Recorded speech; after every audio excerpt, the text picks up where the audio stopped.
Big Apple Blitz with Anthony Rivardo and Matt O'Leary.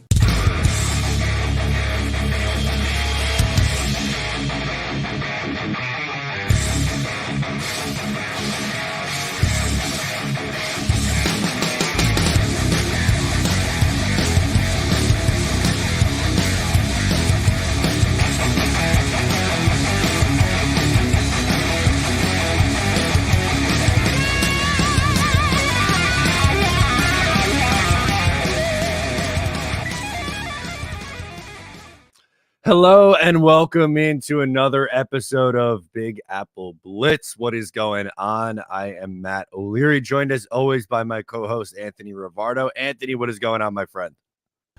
Not much, man. It's a good weekend of NFL scouting combine. There were a lot of standout performers at a whole bunch of different position groups. We had a record broken in the 40-yard dash. Exciting stuff. We know the free agency right around the corner. Now we're starting to get some news of extensions and potential targets for different teams. So a lot of news heating up. Now's a fun time to really be following the NFL.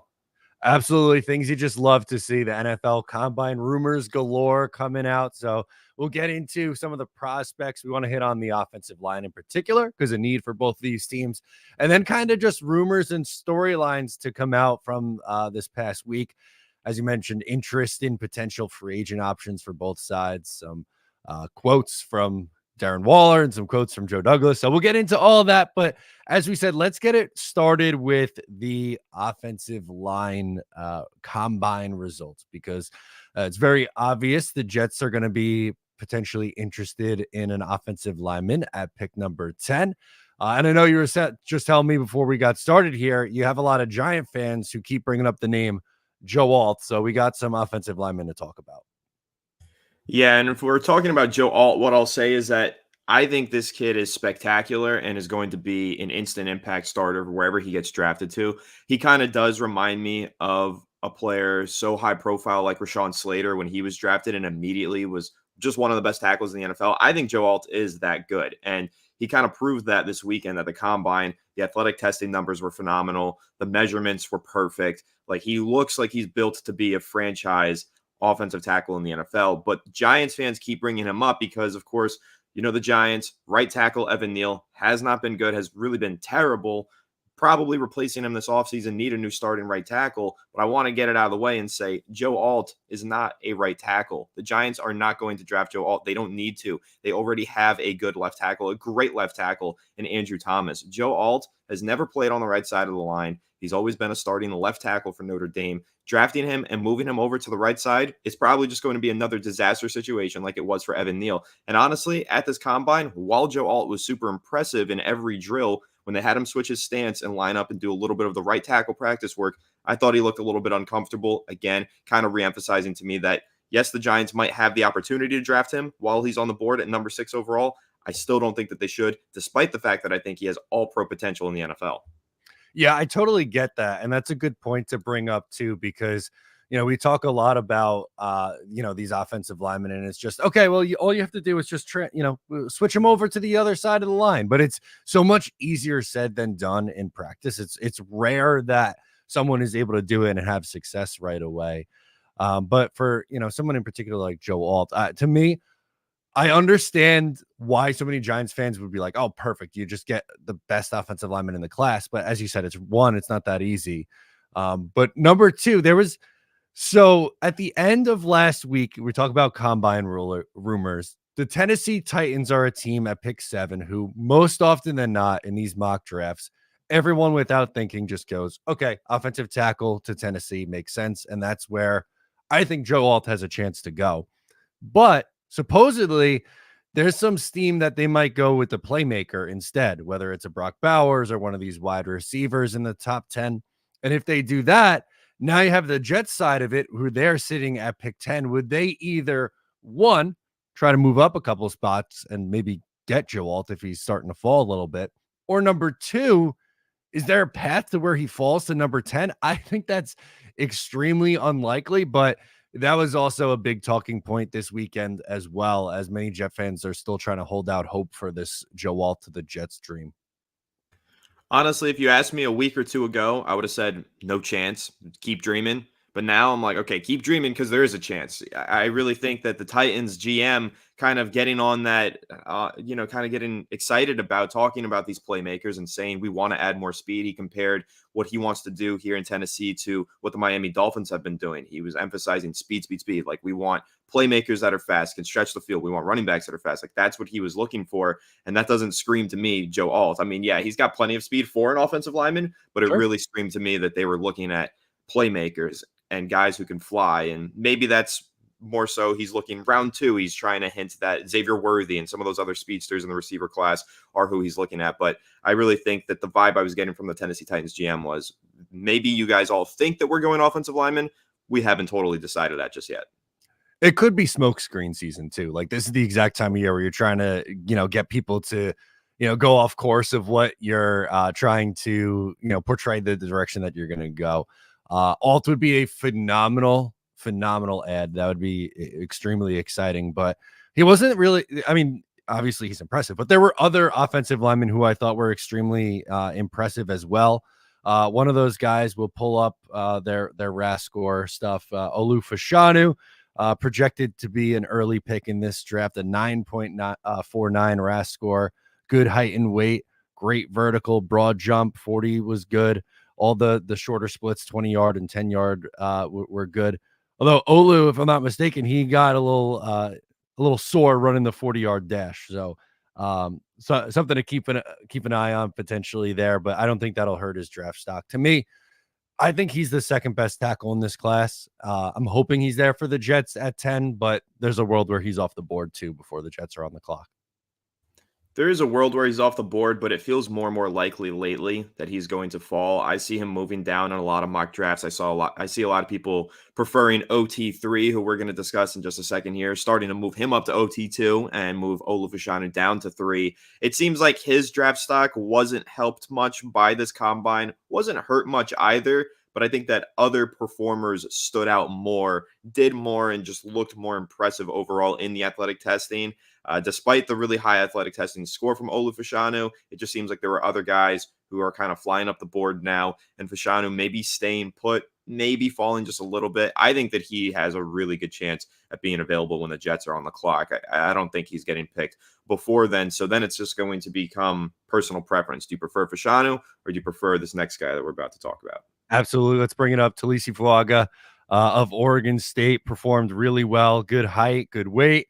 Vertical was excellent. Broad jump, excellent. 40-yard, good, and 20-yard, good, but another excellent 10-yard split. And as you mentioned, arm length was something they were a little bit concerned with, but measured out pretty well at, all things considered. He is someone that I would love, if considering the other two are off the board, I would love Talisi Fuaga on the Jets.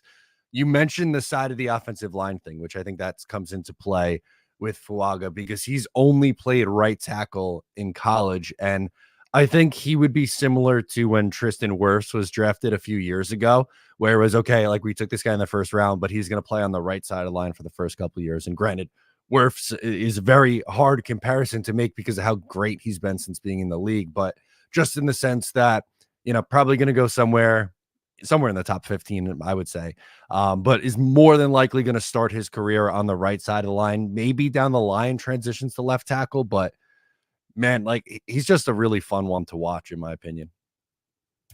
Yeah, and I think that if the New York Giants do end up going offensive line in the first round, it's not going to be Joel. It's not going to be Olu Fashanu. These guys are left tackles, and that's what they're going to want to play. But Fuaga, as you mentioned, he's a right tackle. He's the only one that I see as a potential fit for the Giants that could fill one of their needs because drafting a left tackle, transitioning them to the right side, you're basically calling that entire first rookie season basically a redshirt year. Like they're learning a new position. It's going to be difficult for them. But year 2, that's when you expect them to make an impact. This regime, their back is against the wall. They can't wait that long for their first round draft pick to make an impact. Fuaga would be the only one of those 3 big offensive tackles in this class that I think could make that instant impact. So if the Giants are going to go offensive tackle, I think it's going to be Fuaga. I don't even think they're going to entertain Alt or Fashanu. I could be wrong, but Fuaga is a really solid prospect. He's one that tested athletically really well, as you mentioned, and seems to be getting a lot of buzz now following really the Senior Bowl, now the Combine. I just feel like there's been a lot of buzz around Fuaga for a while now, and it's only getting stronger. Absolutely. Like I said, I think he would be a great fit for either the Jets or the Giants at the next level. And as you said, the Giants need at right tackle. That seems to be plug and play.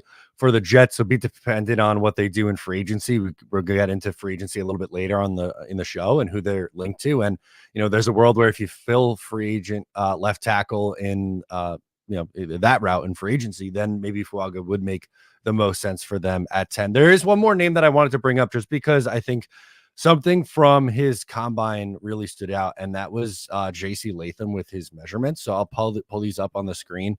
Height, we know that he's big, but the weight coming in at 342, I think coming in under 350 pounds was huge for him because, there were some questions of how much would he weigh coming in. And another one who just seemed to test really well. And the main concern there was his size. But I look at him as someone else who had, a positive outcome from how he tested and measured at the combine.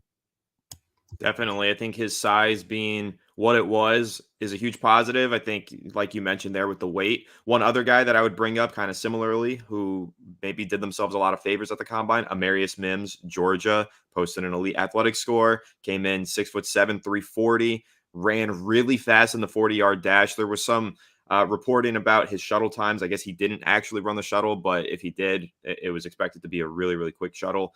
Overall, just this is a guy who I think for the New York Giants, the arm length is incredible too, 36 inches there. So when you're looking at that, built to play tackle for the New York Giants, probably not going offensive line in the first round. Amarius Mims, probably not going in the first round. Maybe he does after this combine performance because it was so impressive, but I still think there's a good chance that this guy is there on day 2. And if the New York Giants want to address that tackle need, and maybe they don't care about going left tackle to right tackle, whatever, Amarius Mims might be a solid option for them on day 2.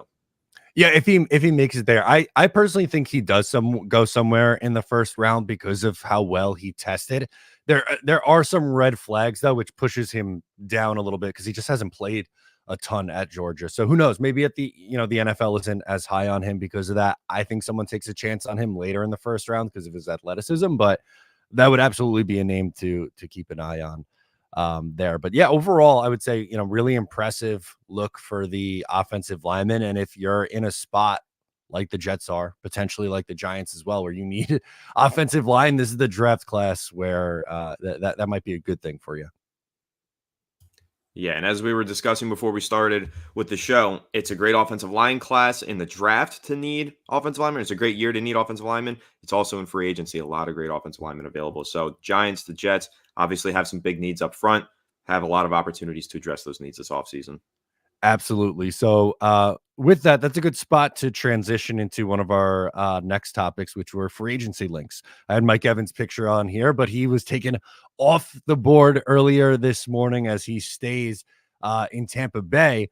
But a name that was linked to the New York Jets already is Tyron Smith from the Dallas Cowboys, who Giant fans know very well, going up against him multiple times a year for the last 10 plus years. It's been a long 2011, I believe he's been with Dallas. It's been a really long time. But moral of the story, him going to the Jets, Kansas City, a team like that, they seem like they'll be in a bidding war for his services. It doesn't seem, unlike Mike Evans, it doesn't seem like Smith is going to end up going back to Dallas and that he'll actually test the market. But the Jets already linked to Tyron Smith just from watching him so much, as the Giants have play the Cowboys twice a year.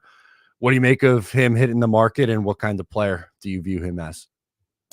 Honestly, I'm pretty shocked that he's going to be hitting the market. I really never thought this was a player that would shake free from Dallas. I thought he was going to be a Cowboy for life. We'd never see him in another uniform. He'd play there until he hangs it up. So the idea of him leaving the Dallas Cowboys is really shocking to me. I think it makes a lot of sense for him to go to a team like the Jets. They need a veteran. They need someone who's established. They need someone who's good.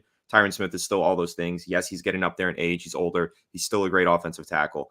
Gets banged up every now and then, as most players do as they start to get older. But still, it's Tyron Smith. I mean, this guy was the best tackle in the NFL for a little while, and he still is a really damn good player. Not what he used to be, but still really good. And I think that this would be one of those moves for the Jets where you're probably not paying him nearly as much as some of the other options just because he is an older veteran, but you're also not getting that long-term solution. But if you're combining a veteran like this to be one of your starters and then going into the draft and trying to find another offensive lineman to be another one of your starters, I think that it could shape out pretty nicely. So Tyron Smith, I think he's going to have a pretty robust market. He is a great player and he's got pedigree. He's been around a lot of playoff teams with the Dallas Cowboys, and he's been a really damn good player for a long time. So it's not going to be easy to sign him, but he should definitely be a top option for the Jets. Yeah, that's the thing. Like you said, there's going to be a lot of teams who are going to be in on Tyron Smith in this offseason. Mentioned the Jets, mentioned Kansas City, and I'm sure there'll be others as well. The injuries do scare me a little bit because he's played 13 or less games every year since 2016. You have to go back to 2015 for the last time he played a full season, which is a long time ago now. But even when he plays, even at 33 years old, he played 13 games this year, one of the best left tackles on the field. So I find myself going back and forth with him. Like, you're going to need to have a really quality backup option. So whether that's if they believe in Carter Warren, a second-year player that he started some games for them at left and right tackle last year, well, he might need to play 4 games, maybe more than that at this point. In 2 of the last 4 years, he's played 4 games and 2 games. So I don't know if he's my favorite option for the Jets to go, just because, again, I think you have to account for the games that he is going to miss. But there's no denying that when he's on the field, he's one of the best in the business. So I get the intrigue, but it's a little iffy for me. Yeah, it's iffy for me too, but I'll kind of counter with this. How do you view Dave Bakhtiari at this point in his career? Do you think that he's going to go into free agency when he gets cut by the Packers and look to be a starter somewhere? Or do you think that maybe there's a scenario where the Jets go with both of these veteran tackles who are often injured and maybe kind of do like left tackle by committee in a way, right? Like you've got Tyron Smith, that's your starting left tackle, but once he gets injured, because he usually does, then Bakhtiari steps in because he can't handle the full 16-game or 17-game season now either. What do you think of that idea? I know that's kind of probably a long shot, but maybe just potentially the Aaron Rodgers connection could make it happen. Yeah, a little outside the box, right? Like if they're just signing one of those guys, don't know how great I feel, especially Bakhtiari, because of the amount of time he's missed, significantly more time even than Tyron Smith. But if there's a world where both could fit in here for maybe under, call it $15 million, $16 million, and they combine for 17 games, yeah, I guess you could do worse than that. It'd be an interesting outside the box idea, a little unconventional, but who knows? Maybe that's the route they go. But you get 2 former All-Pro left tackles, and they combine for 17 games. Who needs 17 from one guy? Yeah, I think it could be an option. Either way, though, I think if you're signing Smith or Bakhtiari in free agency, you got to be signing somebody else in addition to one of them. If you're not signing both of those guys, which again, I still think is a long shot, although a pretty interesting idea, but it is a robust tackle class, though. There's plenty of options out there, even on the lower end. So if the Jets go and get Tyron Smith, I think that move would be pretty quickly followed by a veteran backup, high quality backup signing as well. Yeah, absolutely. I think that would be the move. And obviously, Mike Evans off the board. So now we have Jet fans scrambling for who the wide receiver addition could be through the free agent market.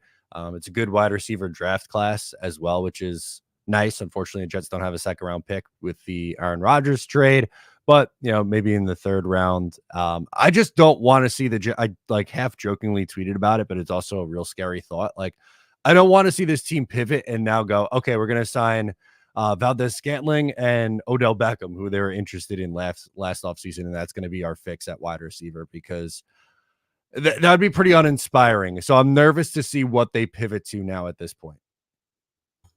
Okay, well, let me throw this idea out at you. What if they go ahead and they feel like offensive tackle is solved and they're going to go at number 10 and take a playmaker and combine that with an Odell Beckham? Now, Odell's not, your top receiving option that you're acquiring in this offseason. He's more going to be your 3rd in line guy after you draft a playmaker at 10 because you feel like you already addressed all your offensive line needs in free agency. Do you think there's a world where that's a possibility? I think it's possible. It's also going to depend on, and something we talked about in the last episode too, where are they going to end up playing Elijah Vera Tucker? Are they playing him at guard or tackle? If, let's say, they sign, a left tackle in free agency, Tyron Smith, Jonah Williams, like whoever they decide at left tackle, and they decide they're going to play AVT at tackle, and then they sign a guard, and they're going to draft a guard later, or however they want to go about doing it.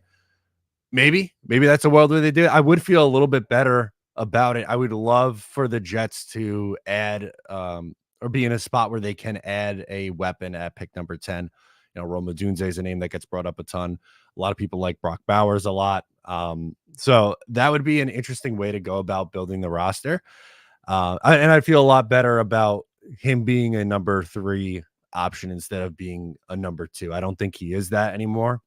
In Baltimore last year was okay as, essentially a third option, but got a ton of money. So I don't know how much he's looking for this time. If it's $10 million or less, okay, maybe I'd consider it for a third option. But if it's, well, we're going to run as our 3 and 11 personnel, Garrett Wilson, Odell Beckham, and Alan Lazard, then I'm going to be sweating most of the year. Yeah, I don't think that's the ideal scenario or outcome. But thankfully, this draft class is really deep at wide receiver. So even if it's not a playmaker in round 1, I think rounds 2 through 5, you might be able to find at least a solid contributor that can be your second or third option in your offense this year. It's that deep of a class. So I think, the Jets have their options out there. Maybe wide receiver doesn't even need to be addressed in free agency. I'll just kind of play, the other side of the coin here and say, while there are a lot of options out there in free agency, I'm not terribly excited by a lot of these names. I think Hollywood Brown, Calvin Ridley, like those are probably the top guys who actually hit the market. I don't think T. Higgins and Michael Pittman are going to make it. Mike Evans obviously just signed his extension. Then it's like Darnell Mooney, Gabe Davis, OBJ, as you mentioned. I guess Tyler Boyd, interesting option if you want a slot receiver. I'm just not terribly excited by this stable of wide receiver talent in free agency, but I am endlessly excited about the wide receiver draft class. So I think that's something for the Jets and for Jets fans to consider. Absolutely. So Jets weren't the only ones with free agent links. The New York Giants already linked to some names in free agency as well. One of those, Danielle Hunter. What's your take on their interest in Danielle Hunter? So the Danielle Hunter take that I have is this makes so much sense, and this is a no-brainer because essentially what you're seeing here is a coaching connection back with the Minnesota line coach Andre Patterson really unlocked another level of Hunter's game when he was there. He was the defensive line coach. I think he was one of the co-defensive coordinators and assistant head coach. Andre Patterson was a huge part of that Minnesota Vikings coaching staff before the Giants brought him over to be their defensive line coach. And he's done wonders with our defensive linemen. I mean, guys like Dexter Lawrence, the jump that he took forward once Andre Patterson came over here. Other guys as well. Leonard Williams returned to form under Andre Patterson. So now the hope is with Andre Patterson continuing to coach this defensive line, we can just give him a really solid pass rusher to help mold or somebody that he's familiar with. And that's Danielle Hunter, who, I mean, is one of the best pass rushers, one of the best edge rushers in the NFL. And also one of the things that I love about him, he's got scheme versatility. We've seen him play as an outside linebacker in a 2-point stance, rushing off the edge that way. We've also seen him with his hand in a 3-point stance, playing that defensive end role in the 4-3 defense. So 4-3-3-4, we know that our new defensive coordinator, Shane Bowen, is going to be playing a multiple front defense, moving between those two schemes quite a bit. So having a guy that can do that, play in both of those schemes, really important. Some guys are very dependent on one scheme. Hunter's not one of those guys. He's still one of the best pass rushers in the NFL. It's not going to be cheap. I mean, you're talking probably 20 million plus in annual salary for a guy who's about to turn 30. So there's definitely risk involved with this, but I still think Hunter is a double-digit sack kind of guy. And adding him to this defense back with Andre Patterson, it would be kind of a dream come true for the Giants. Yeah, absolutely. That was going to be one of my questions for you is what you think he was going to get. And I agree. I think 20 is probably the floor. It's going to be pretty costly for a guy who's, going to be 30 years old, but, was injured in a couple of years ago didn't play in 2020, then played 7 games in 2021, but 6 sacks in those 7 games, and then back-to-back double-digit sack seasons with the career high this year at 16 and a half. I think it'd be worth it for the Giants if they wanted to do that. The thought of him and Dexter Lawrence on the same defensive line is just absolutely nasty. And you have obviously Kayvon Thibodeau on the other side too. So to me, I think they should be looking at the edge market. We talked a lot about Bryce Huff on this show already in previous episodes as a potential fit for the Giants, but Hunter's versatility, I think, makes him really intriguing for me. Yeah, and I'm glad you mentioned Thibodeau because I think that's another important factor here where Kayvon Thibodeau's been the main guy that offensive lines have been keying in on. And I don't think that he's fully developed to be the main pass rusher for the New York Giants yet. At least I don't think he was last year. Yes, he put up 11 and a half sacks, but his pressures per game were down. His pass rush win rate was down. He had a lot of cleanup sacks that really inflated those numbers. I think that Thibodeau, more so than anybody, would benefit from having another pass rusher in there who is actually the main guy that offenses need to key on. I mean, Danielle Hunter, that's who you game plan for. And that should unlock something for Kayvon Thibodeau where he gets more one-on-one opportunities and has more of a chance to kind of play as the secondary option for Danielle Hunter, who's your dominant force. And that should unlock more from Thibodeau and allow him to grow into a role where he's not asked to do as much and hopefully not dropping back into coverage anymore like Wink Martindale was having him do. Hopefully you could just have Hunter and Thibodeau go after the offensive tackles, rush on a down-to-down basis, and just create a really scary pass rushing duo, because that's what New York Giants football was built on. I mean, you look at all the best New York Giants teams in history, it's always had pass rushing depth, like two really solid guys and a stable of other high-quality pass rushers. And I think that in that stable, Azeez Ojulari, that's where he fits in. His role needs to be reduced because clearly an expanded role has been leading to a lot of injuries for him. So then if you have Hunter, Thibodeau, and Azeez Ojulari, now you're getting at least closer to what we were back in 2011-12 when we had that really solid group of JPP, Justin Tuck, Osi Umenyiora.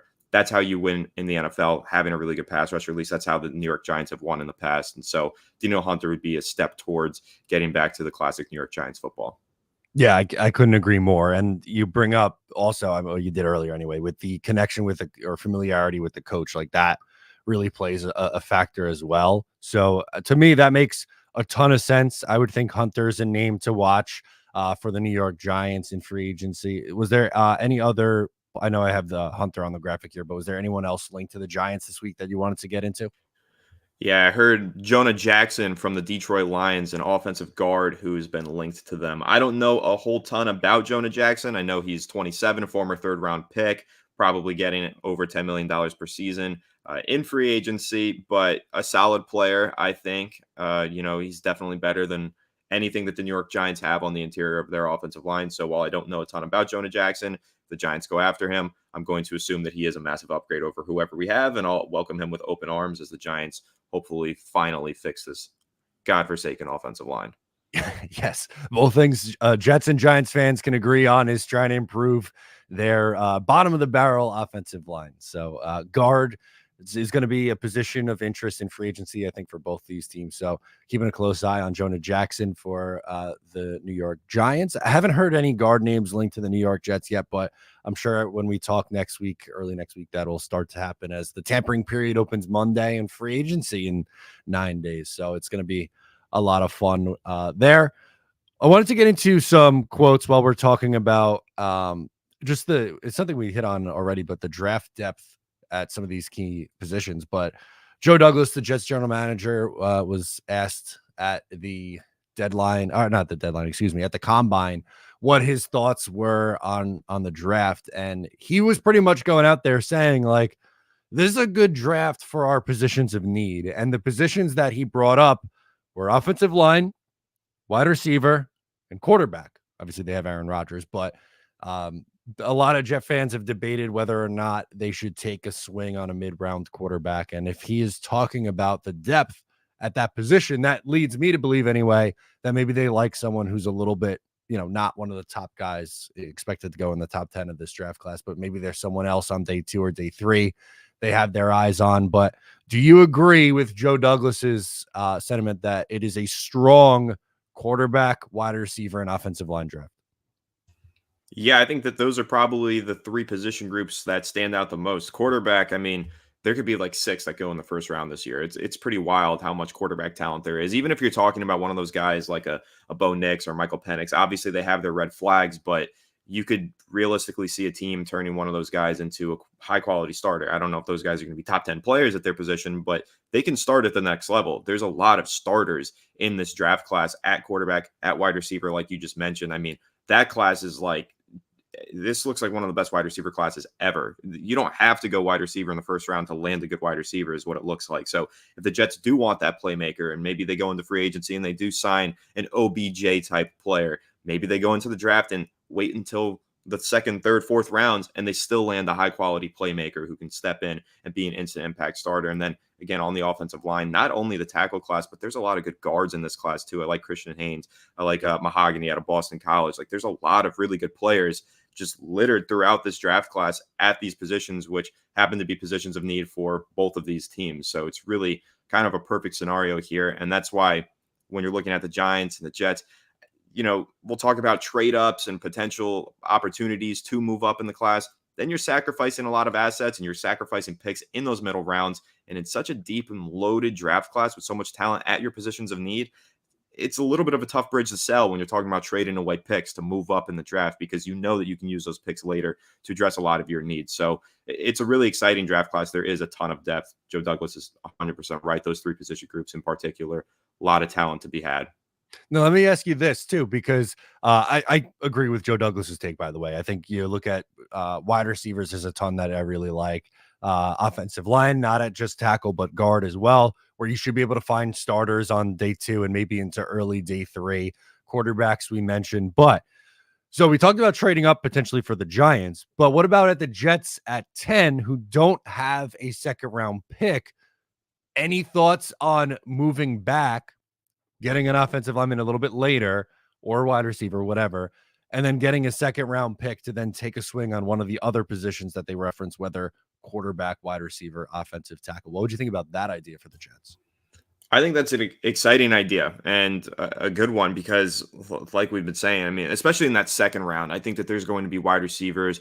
If you look in recent history of the NFL draft, the hit rate on wide receivers in the second round is really high. Like you have a lot of high quality players. Like AJ Brown is just one that stands out right off the top of my head. Second round pick, probably shouldn't have been a second round pick, but a lot of guys fall into that second round just because there's usually a lot of wide receiver talent. So some guys get pushed off the board. Teams are like, okay, we can address that later in the draft, so let's wait on that until the second round. And then you have a bunch of talent fall into that second round. So having a second round pick in this year's draft is like really, really important in my opinion, because that's where you're going to see a big run on playmakers. And a lot of those guys are going to be successful pros. And so for the Jets, trading down, acquiring more draft capital on day 2, I think that would be great. I think that would be a great move. But then inversely for the New York Giants, I'm going to tie this in. We're hearing a lot of conversation about trying to move up to that 3rd overall pick. And what's that going to cost? Well, 3 second-round picks. So both of the 2 second-round picks that we have in this year's draft class that could address probably offensive tackle / guard and wide receiver, you'd have to sacrifice both of those. So it's a give and take, right? You're going to land your franchise quarterback if you move up to number 3 overall, but you're not getting that playmaker and that elite wide receiver or that offensive tackle that you want in this year's draft class. So it's a tough bridge to sell. There's a lot of different movement that's going to go on between now and the draft, but you got to do your cost benefit analysis here and really decide whether or not those moves are worth it. So Jets fans might cringe a little bit at the thought of a second round wide receiver. I don't disagree with you, by the way. I think more often than not, you find guys at the top of the second round. T. Higgins is another great example. A few years ago, he's the first pick over in the second round. I'll give you some names of Jets second round wide receivers in semi-recent history. Elijah Moore, Denzel Mims, Devin Smith, Stephen Hill, going back for the last till, 2012, Stephen Hill. So not great. Not great there. Unfortunately, thought that curse was going to break with Elijah Moore. Then he's out after 2 years. Like Denzel Mims, the player a lot in 2020. Thought he could have been a first-round pick. Was all excited. They moved back and still got him. For whatever reason, it just has not worked out for this franchise. But the logic is there. So a name I love, but I kind of think he's a perfect fit at 32 for the Chiefs, is Ladd McConkey out of Georgia. But if he's there in the second round, I'm obsessed. He's one of my draft crushes, even though I know he's not going to be in the Jets range more than likely. Yeah, Ladd McConkey is like an elite separator, somebody who's just got all the routes, and he tested way better at the combine than I think most people expected him to. Like he flew in his 40 and he looks like he's a draft riser. So a guy who was probably day 2 to, like early to late day 2, somewhere in second or third.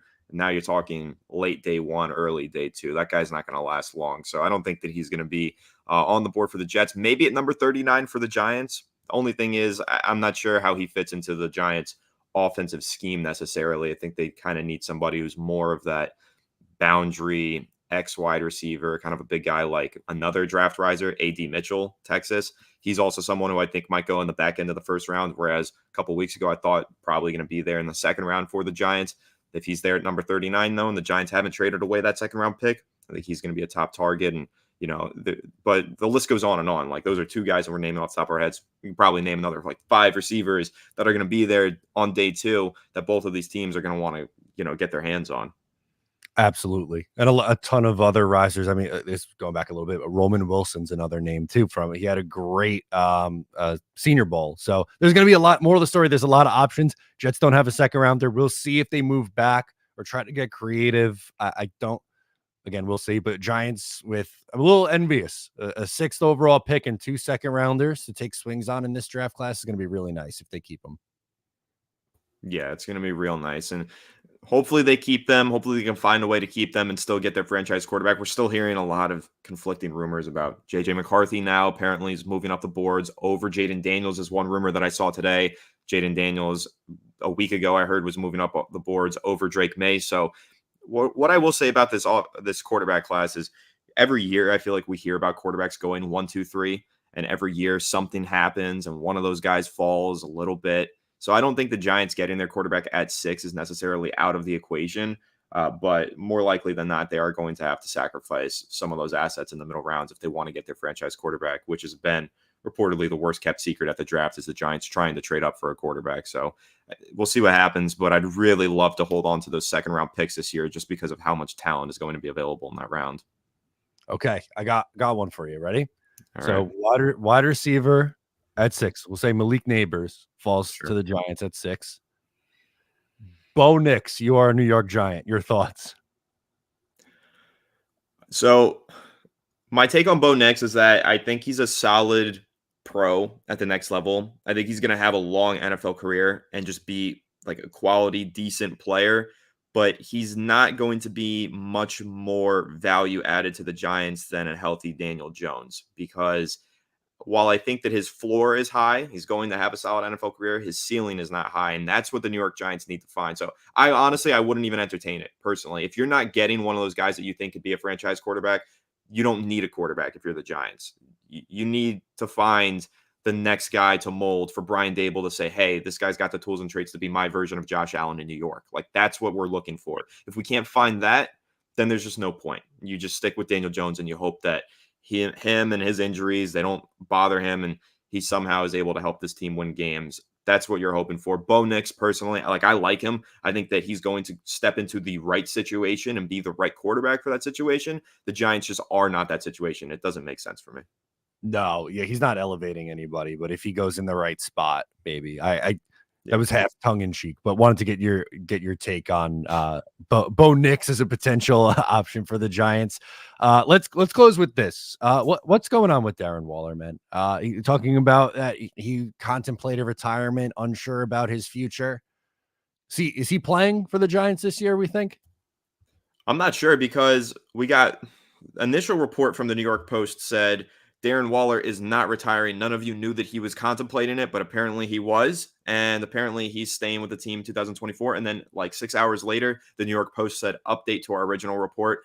Darren Waller has told us that he's still undecided. So we don't know what's going on with him. We didn't know that he was contemplating retirement in the first place. Now we're hearing these conflicting reports, and apparently straight from the horse's mouth, he hasn't decided. So I'm not sure what Darren Waller does. Part of the first report was that the Giants want him back and will welcome him back with open arms. So it doesn't sound like he's going to be a cut candidate.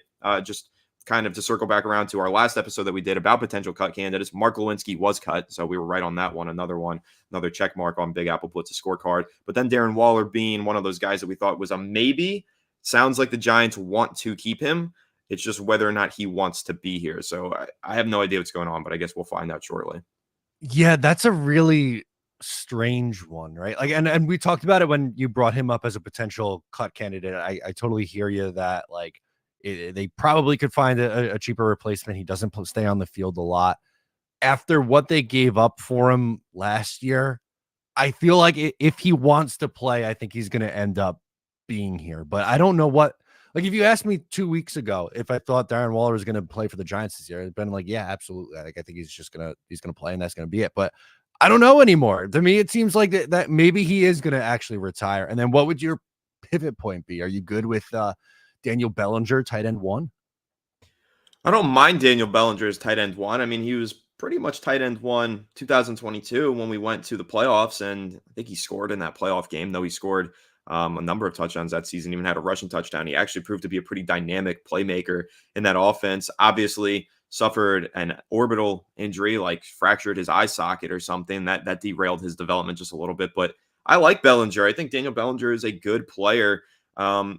We need to add some depth there. If Darren Waller were to retire, I'd probably go into free agency and try and find a veteran who can be tight end one and continue to develop Daniel Bellinger. But if Daniel Bellinger is tight end one going into 2024, am I a little nervous about it? Sure, but I'm not super against it and afraid of it. I think it could work out just fine because I do like Daniel Bellinger. But I don't know. I guess we'll see what happens with Darren Waller. I mean, if he's really contemplating retirement and he doesn't feel like his body can hold up another season, he might not be tight end one. It actually might be Daniel Bellinger who's tight end one, and maybe Darren Waller is more tight end two, who comes in with specific personnel packages to add something as a receiver, because clearly being on the field for every down as a blocker plus a receiver in the tight end role for Darren Waller, it hasn't been working out. I mean, the hamstring just won't stop bothering him. He's got a pinched nerve now.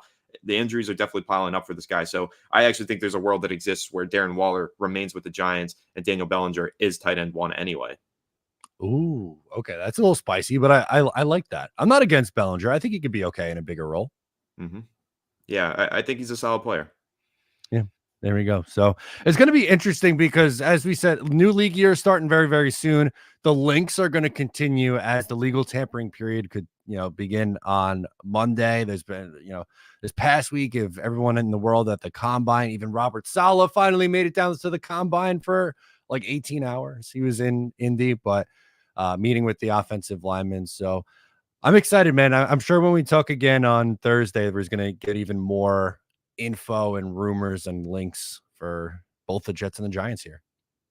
Yeah, things are going to be heating up. I believe the franchise and transition tag deadline is tomorrow. So we should get a decision on Xavier McKinney within the next 24 hours, hopefully. And then maybe by the time we discuss again on Thursday, he'll either have a long-term extension or maybe he'll be traded on the transition tag. I'm not sure what's going to happen here with Xavier McKinney. I'm praying to God that they extend him, but there's going to be a lot of news over the next, I'd say, 72 hours. And then, of course, 1 week from today, legal tampering period begins. So I'm sure we'll wake up that morning and already have some signings to discuss that have reshaped the landscape of New York football. So it's going to be a really exciting next 7 days. Absolutely. So before we get out of here, just some PSA stuff. Make sure you subscribe to the new channel. It's been a lot of fun doing these episodes. We are 5 into this new series. Love it so far, trying to grow this thing. So share it with your Jets fan friends, your Giant fan friends, like, subscribe, all that good stuff. Follow along with Anthony's work at Fireside Giants. And then what the regular channel is just Anthony Rivardo, right? The YouTube handle. Yeah, Anthony Rivardo. I think NFL is attached on the @ Beautiful. And then my stuff, Matt O'Leary, NY, and Talking Jets, where we are doing content over there. So excited to keep this thing rocking and rolling. Let's leave with this. Any bold predictions for names linked to either the Jets or Giants here in the next coming days before we see each other again? Bold predictions. I think that the Giants, I'm not sure where it's going to be, somewhere in the trenches, offensive line or defensive line, they're going to make a splash. Meaning, I think that they're going to sign someone with an AAV of $18 million per season or more. I don't know if it's going to be Michael Nwenu. If he does shake free, now it sounds like he might not shake free, one of these tackles or guards, or if it's going to be Danielle Hunter or Bryce Huff. I just think that the Giants are going to go ahead and make some sort of a big splash to start free agency. Mine is both a Jet and Giant prediction. Giants sign Bryce Huff. So we're going to get into a not a heated debate, but a little head-to-head matchup, Jets Giants wise, with there we go. Chet I really like and a new Giant. So we'll see what happens there. That's going to do it for us on this program. He's Anthony. I'm Matt, and we'll catch you next time.